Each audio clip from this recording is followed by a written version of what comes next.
John, did you hear the question? Did I hear the question? Let's see. There's a cramp. Sorry. Bad. Feeling like Dr. Strangelove.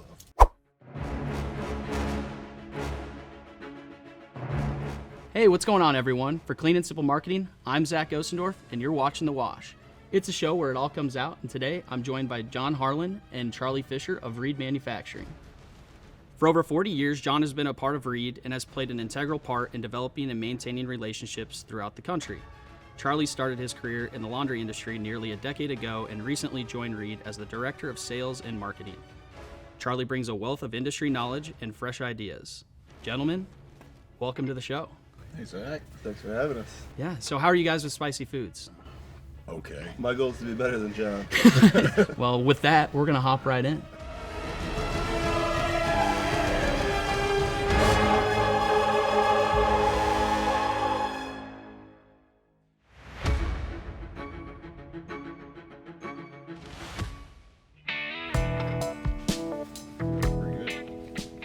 All right, gentlemen.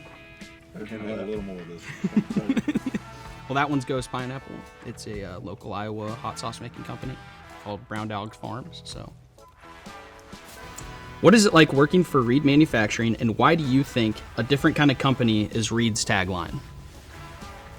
Well, I guess the limited bureaucracy we got. And since we're now going into our fourth generation with Charlie, it's been kind of a seamless transition. One of these days I'll walk away. Right. And not until Charlie, finds a replacement that's just as good as I am. Nobody can beat John. Shouldn't be that hard. This one, you might like this one. Being, a little bit of peachy.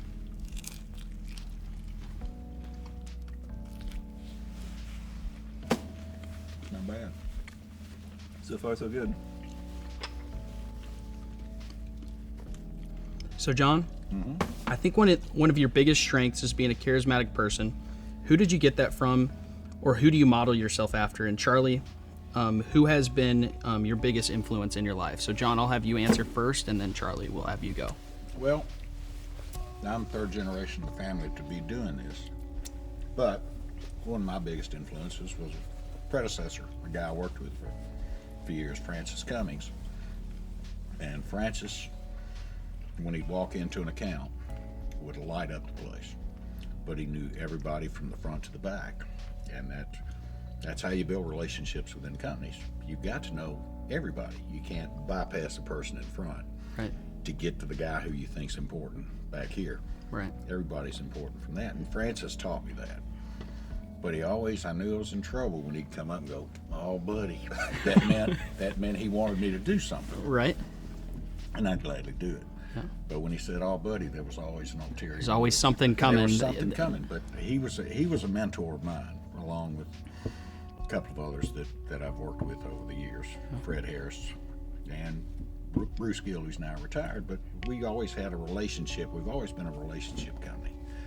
And Charlie's, he's already got the relationship part of it. Yeah. He hadn't fired me yet. So it's working out good. So far, so good.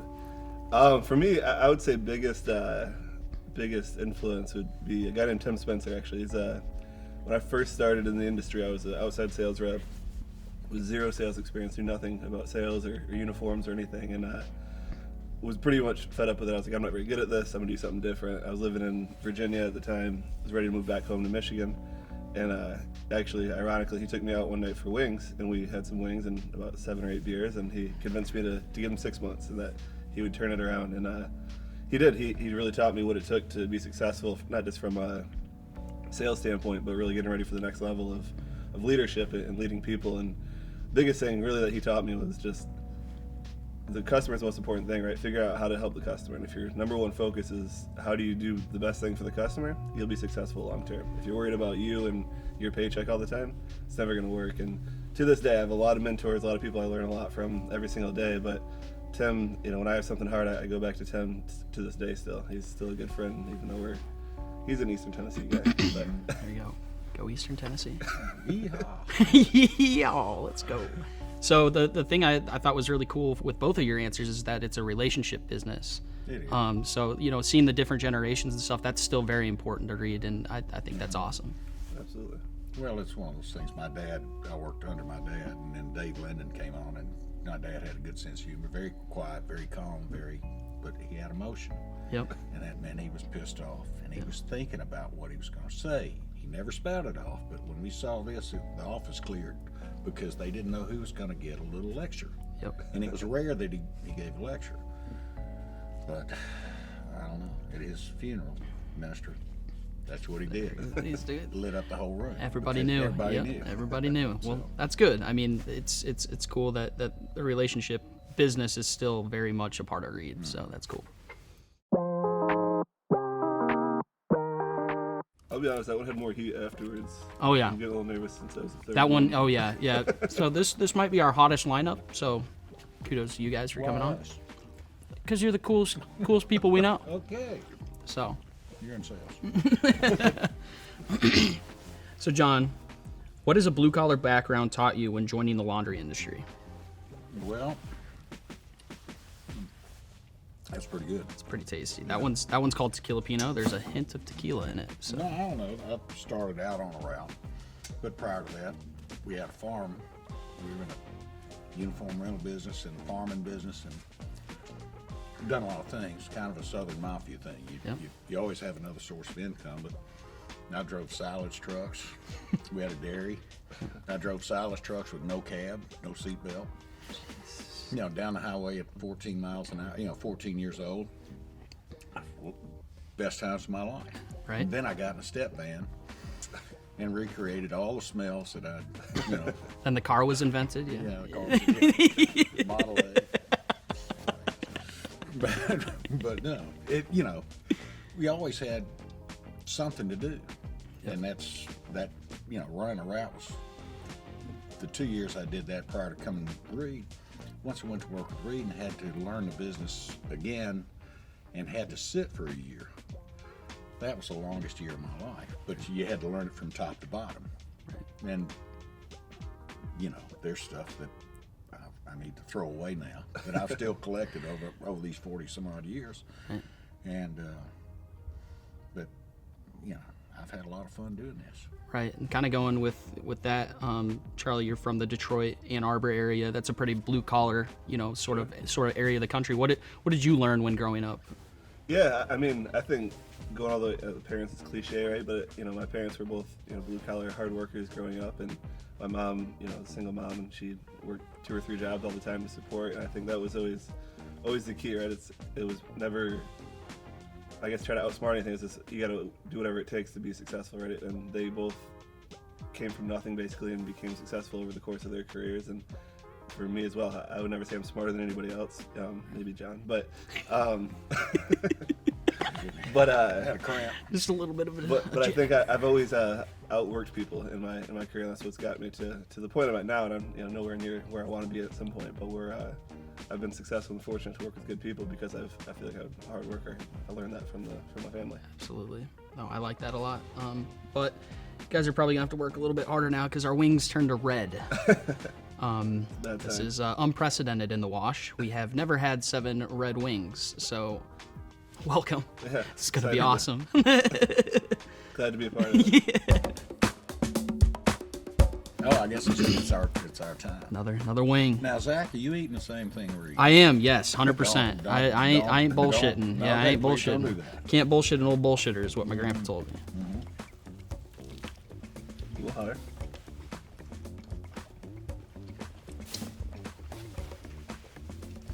Not bad though. Good. So Charlie, you've been in the industry for nearly a decade. How does your industry knowledge translate to Reed?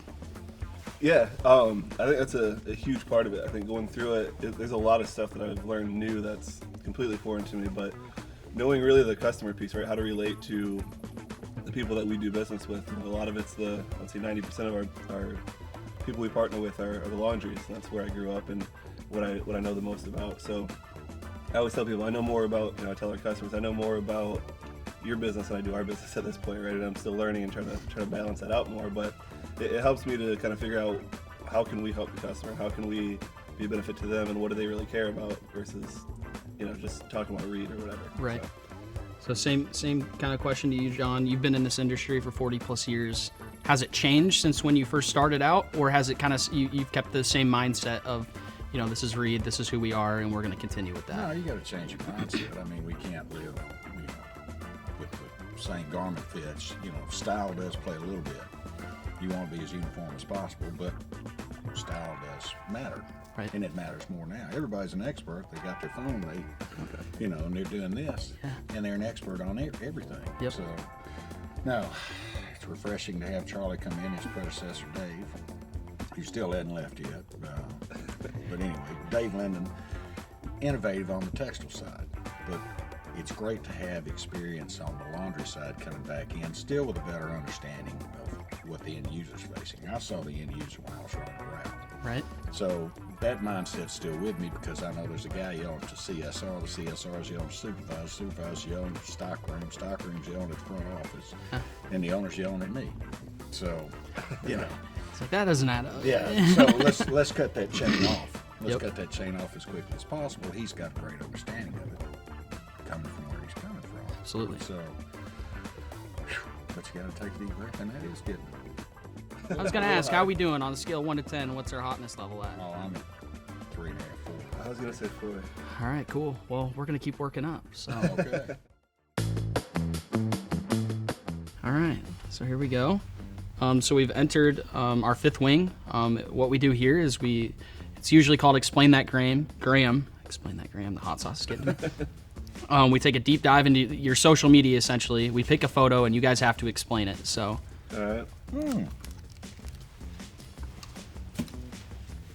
So, John, I'll have you go first. Obviously, I was creeping on your Facebook a little bit. I saw the claret jug come up. Mm-hmm. Kind of looks like you're at the country club there. It made an appearance, so go ahead and just kind of explain that to me. No, that's when I won the British Open at Carnoustie. Oh, jeez. 1926. 1926. It's a great year. Took a trip to Scotland with three great friends and took our wives. Yep. Yeah, and my wife, who's a banker and a con artist, went to. We'll ask. I'll ask another question. I'll ask a follow up about that. No, but my wife, as we're playing golf at Carnoustie, we're staying at Carnoustie. We're there where the claret jug is going to be for the next British Open. She asked a little old man in the pro shop, "Can we get a picture of that with the guys, my husband?" Yep. He goes, "Sure." So he pulls it out, and we stand there with the claret jug. Is He was that pretty easy? cool. Just asked him, and he was like, "Yeah, cool." She could do anything. That's awesome. Yeah, that's hot. But that being said, that's where that came from. That's cool. Yeah, I mean, being from Iowa, like I think the only Iowan to win it is Zach Johnson. Mm-hmm. So when I saw that, I was like, "That's super cool. That's awesome." No, but it was a great trip. The girls had more fun than we did. Right. Because like this Sprinter van, that's what we're in, and the driver would drop us off during the day, and then go pick them up. So you played a lot of courses out there. Then? We played several courses, but they had lunch one day at three different places. He knew all these little. Yeah, little hole in the wall places. Yeah. Yeah, let's get to Charlie. All right, Charlie. Being a Michigan Wolverine fan, what's the meaning behind this one? Yeah, so this is as you mentioned, Michigan fan. It's a great year for it. Beat my Hawks. Yeah. Beat Iowa pretty good this year. Yeah, But this is one of the tailgates. So we have a pretty big group. It's usually bigger than that. This is a colder game, but we have probably I'd say 15 to 20 people every week that we go. We have 3 parking spots right across from the stadium, and we tailgate from usually 6:30 in the morning until whenever the game is, noon or 3:30 night game. So it's fun. It's exhausting. Getting to the end of the season makes it I'm excited to relax a little bit. Have my Saturday mornings back. But yeah. No, being an Iowa fan too, I think Big Ten football is the best. John may say it's not, but for gambling purposes, for gambling purposes, Big Ten's easier to pick. So with being a Michigan fan and everything, not a grad, right? Just a Michigan fan. Yeah. Michigan, yeah. So have you been to all the games this year? Tried to go to all the games. So what is that? What is your typical following of Michigan look like each year? Yeah. So excuse me. So we went to every home game last year and this year. First 2 years that we had season tickets, and then we try to do at least one road game every year. So last year we did Wisconsin. We went to Madison. Yep. This year we came to Iowa City for a Hawks game, it was really cool to see Kinnick. Yeah. And then we also went to the playoff game last year. Unfortunately, that wasn't as successful as the other ones that we've been to. But and then this year we plan on going to Phoenix if they hold that spot. If they hold it, yeah. So, well, go Big Ten. Yeah, it's been fun. I think the only loss that we have so far in any game we've gone to is the Georgia game. So. Oh, jeez. Well, hopefully they don't draw Georgia again, because I would love for a Big Ten team to get into that championship game. It's always fun. I agree. Yeah. Sorry, John. It's all the inbreeding. Yes, we just keep bringing them back. All right, so how we doing now? Well, that one was hot. That one kicked it up a little bit, Yeah. for sure. All right, well, we have 5 more, so this is gonna be interesting. So, what is the difference between the 1980s Reed manufacturing to the 2022 version of Reed? Me. Yeah, that's pretty much it. No. Kind of explain, yeah. There are little subtle differences. As I said earlier, garment fits, innovations in fabrics, more protective apparel now than there was back in the 80s. You know, protective apparel is an afterthought, but now a lot of things we do, we put tape all over everything. It's either got a flame resistant property or something like that, and that's where it's changed so much. The uniforms are more specialized now. We've got over 100 codes to customize garments now. Everybody wants something, they want it a little different. So we have a unit that puts tape on, puts some propellers on the shoulders if you want. I mean, we do lots of different things. And we do a whole lot. You know, it's a base garment that we have to customize. Yeah. So that's the big difference between now and the 80s. It's not navy and navy. Yep. It's navy with tape, or it's high vis, or it's protective. So Right. OSHA's been good to us. That's good. OSHA is never a good thing. Well, I mean, they've been driving the business Right, yeah. since 2010. Never a good time to piss OSHA off. Yeah. Like you said, I think people's styles change, right? Like, I obviously wasn't around in the 80s, but just what I've seen, historical garments versus what we have now. Like you mentioned earlier, people want more comfortability. They want something different. They don't want that navy on navy uniform that used to be the standard because it's boring, right? Right. This generation doesn't like that as much. And they don't get as dirty. Yeah. In some places. They last a little longer. How are we feeling with that one, John? I see a tear coming down. Be careful with your eyes. Really? No, you mentioned Alabama again. I thought that one wasn't as bad as the fifth one, I don't think. No, I thought the fifth one was. Yeah, I did too. A little more kick to it. Yeah. Yeah, it's Starting to hit a little bit harder now. well, it's hot. It's very hot. It's yours. You're turning a little red. Yeah, oh yeah. I'm a natural redhead, but yeah, I'll turn red regardless. That hurt. That hurt me a lot. Oh man. We're moving on. All right. Making sure you had the same amount. Yeah, maybe even more. Oh, look at that. Yeah, look at that. Okay. On top.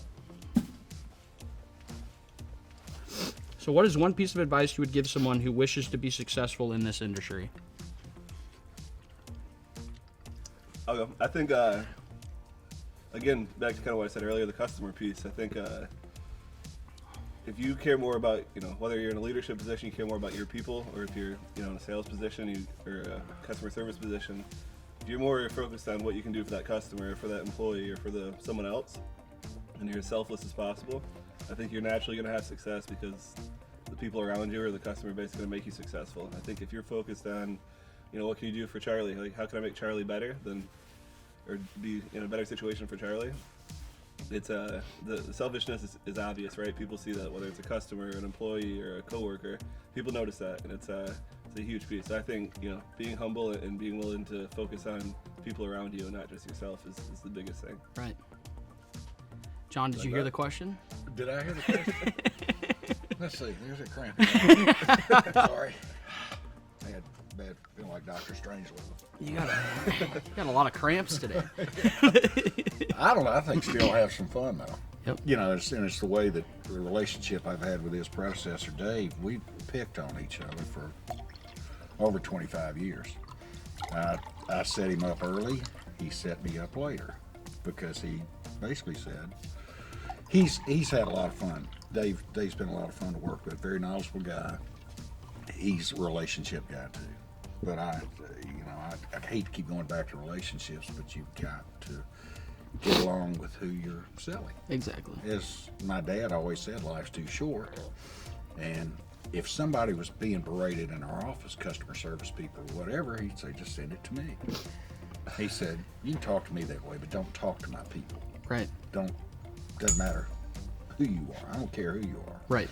Don't talk to my people this way. So that's and it's the same thing when you talk to a customer. Treat them with respect. Treat them how you would want to be treated. Yeah. Yeah. So, and the bad guys, most of the bad guys are gone. Right. That's good. They are. Get them out of there. Shot them. No room for them. No. Your lips are looking a little red. Just A little bit of sweat under here. I don't think I've ever seen someone sweat right there before. you know, that's a sign of old age. Well, yeah, that's what they're calling it. It's really durable. Well, All right, let's go to the next one. all right. That one wasn't as bad Wasn't too bad. as the middle one. I You might think just be losing taste. me. Yeah, are There's you none at this point. doing all right? Do we have John here?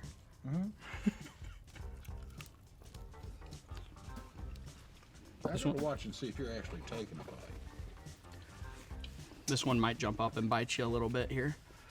I was licking my fingers at first. I think that's the trick, is not to do that. Yeah, yeah. That and keep the sauce off your lips. If Yeah. you get it on the lips, you're done for. How the hell do you eat it without touching your lips? I've never. That's the golden question right I have an there. overbite. You just sit there and, you know. I'm one of the few people in Tennessee with all their teeth. That is true. Can we? You sure? They're all mine. So guys, outside of work, what do you like to do? What are your hobbies? I like to play golf. I like to mow the yard. I got a farm still. I like to mow. I like to get on the tractor and mow. That way my wife can't get to. No, I'm just kidding. But that's what I like to do. That's therapy. Get off on the road, got a big yard, got a lot of pastures, whatever. And it's pretty good therapy. And I like to play golf because I play with a bunch of guys who give you no quarter. Right. It's trash talking from the first tee. And we're all, from scratch to 20 handicap. Right. But we just have a lot of fun. These are just good friends. And then that's my escape. What is, or how quickly can you mow the lawn? What's your record time? I don't try to set a record, but it takes, I got a big old 60-inch mower, so it's Right. an hour and a half to get. Oh, that's not bad. That's not bad. What percentage of the farm do you actually mow? What? About half of it. Really? Which is, there's about 110 acres of pasture. Oh, jeez. What are you just out there just driving wherever you need to drive? Just go to each section. You go to each section and you mow that, and then you look at it and you go, that looks nice. Do you get off the mower to look at it and come back on the mower? No, I'm in the cab with radio and air conditioning. So that's the that's what I did as a kid. Yep. And I love tractors. Right. So I got a big old tractor. Big old green tractor, red tractor, Green, orange it's a tractor, green international harvester, John Deere. We had internationals, and then it's a big old John Deere. It's a 6400. It's a nice one. It's You ever hear the song International Harvester? Yeah. That's what I'm I thinking live- of right now. Yeah, John, I live outside of Nashville. I've heard every bad country song. John in his overalls, hopping in his big old. I got it. Charlie, what about you? I also enjoy golfing. I'm not as good as John, but I do enjoy going out there for the competitiveness and the gambling part of it, taking money off of people. It's always fun. And Yeah, then, if you keep calling those Friday sales conferences, I'm not, my handicap's gonna go up. I mean, that's the goal. I I want to make sure I can't can keep up. disappear on, I can't. The age thing isn't helping. I need another advantage. Outside of that, we talked about the Michigan games. I like all sporting events. I enjoy that piece, whether it's with friends, or the fiance's have gotten more and more into sports recently. She enjoys the Michigan games a lot, so I like going to sporting events wherever we're at, seeing new ball fields or new arenas, whatever. It's I enjoy that part. This one's called Extreme Regret. Mm-hmm. So this one's not quite as hot. Yeah. Well, I'll just let you be you guys can be the judge of that one. Let's get. Here, take a bite right out of that. I'm just gonna dab it just a little bit. Here, Charlie, dab it on your Little finger. dab will do it. Now, why do I want extra? I'll take it on this end.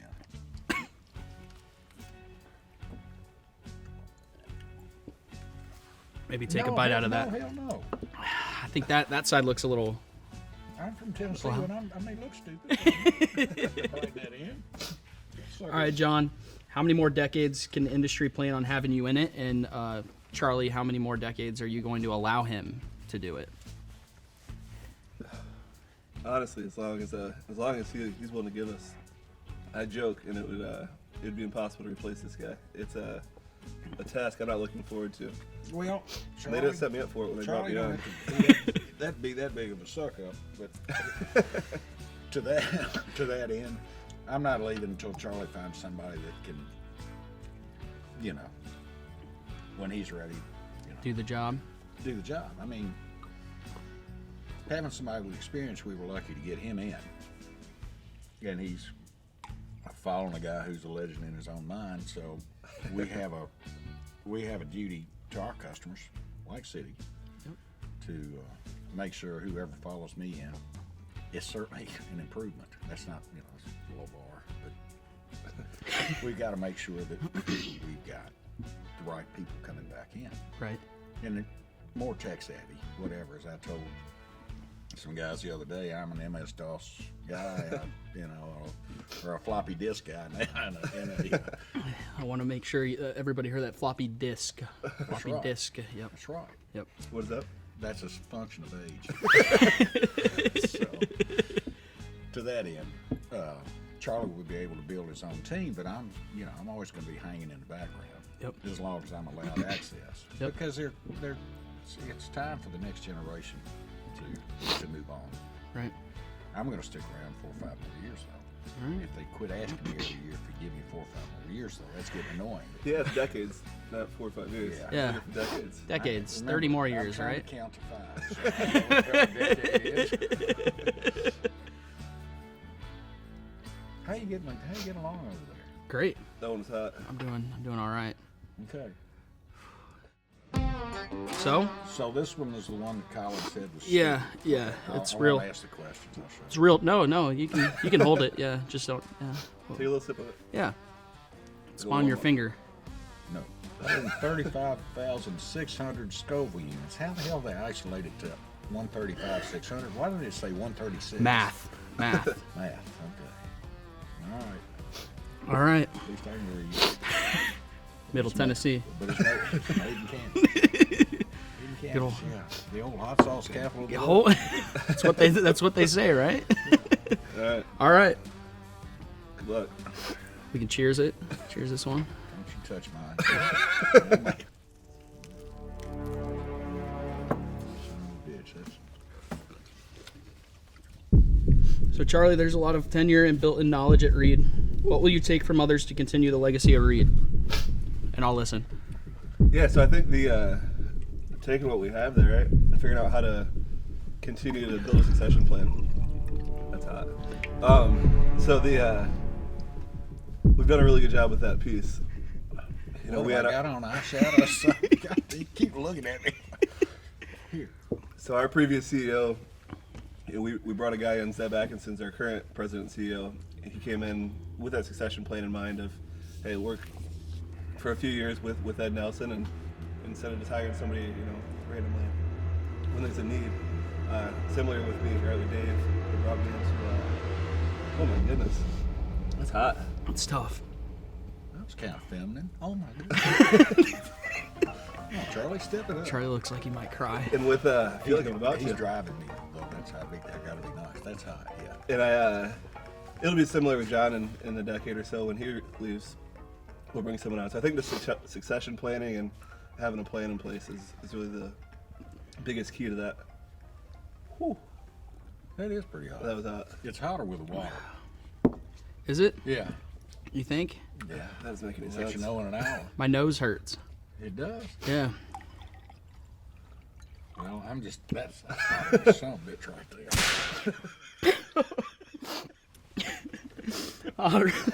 It's hotter than some bitch.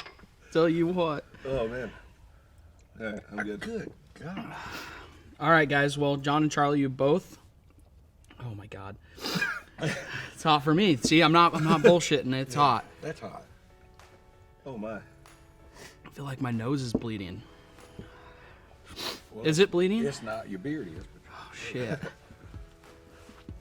All right, so John and Charlie, you both climbed the hot sauce mountain. It wasn't that tough, right? Yeah. That last one was a peach. 6 a.m. flight's gonna be. I think I'm gonna cry. I'm not gonna cry. That's hot. Have y'all tried this? You have? Nick, why didn't you warn us? Ooh. All right, so John, Charlie, you've done it. You got 3 cameras here. Why don't you go ahead and plug Reed Manufacturing? What do you guys have coming in 2023? What do we have to look forward to for Reed Manufacturing? What do we have to look for? Now I'll tell you what. We get through a lot of these supply chain issues, which have helped, because a lot of folks, not just us, have been playing catch up.